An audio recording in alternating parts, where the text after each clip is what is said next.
ഇന്നത്തെ കർക്കിടക സ്പെഷ്യൽ തയ്യാറാക്കാനായിട്ട് എടുത്തേക്കുന്നത് കുറച്ച് ചേന ഇതുപോലെ ഒന്ന് കഴുകി നുറുക്കി എടുത്തിട്ടുണ്ട്. ഇനി ഇത് നമുക്ക് വേവിക്കാൻ ആവശ്യത്തിനുള്ള വെള്ളവും കുറച്ച് മഞ്ഞൾപ്പൊടിയും ഞാൻ കുറച്ച് ഉപ്പും കൂടി ഒന്ന് ഇട്ട് കൊടുത്തിട്ടുണ്ട് കേട്ടോ. എന്നിട്ട് ഇത് ഇതുപോലെ ഒന്ന് ഇളക്കിയിട്ട് നമുക്കൊന്ന് വേവിക്കാൻ വേണ്ടി വെക്കാം കേട്ടോ. ചില ചേനയ്ക്ക് നല്ല വേവ് ഉണ്ടാവും കേട്ടോ. ചിലതിന് വേവ് കുറവായിരിക്കുവേ. ഞാനിപ്പോൾ ഒന്ന് അടച്ചു വെച്ച് കൊടുത്തിട്ടുണ്ട് കേട്ടോ.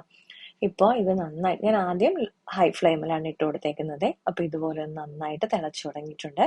അപ്പോൾ ഇനി നമുക്കിത് ഒന്നുകൂടെ ഒന്ന് ഇളക്കിയിട്ടിട്ട് നമുക്ക് അടപ്പ് വെച്ച് ഒന്ന് ലോ ഫ്ലെയിമിൽ നമ്മുടെ ചേന വെന്ത് വരും വരെ ഒന്ന് വേവിച്ചെടുക്കണം കേട്ടോ.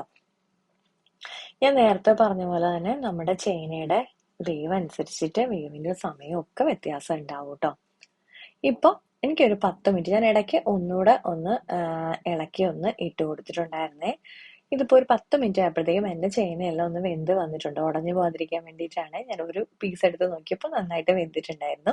അപ്പൊ വേറൊരു പാനിലേക്ക് കടുകൊക്കെ ഒന്ന് താളിച്ചെടുത്തിട്ടുണ്ട്. ഇതിലേക്ക് ചേർത്തത് വെളുത്തുള്ളി ചതച്ചതും കുരുമുളക് ചതച്ചതും പിന്നെ കാശ്മീരി ചില്ലി പൗഡറും കൂടെ ഒന്ന് ചേർത്ത് കൊടുത്തിട്ടുണ്ട്.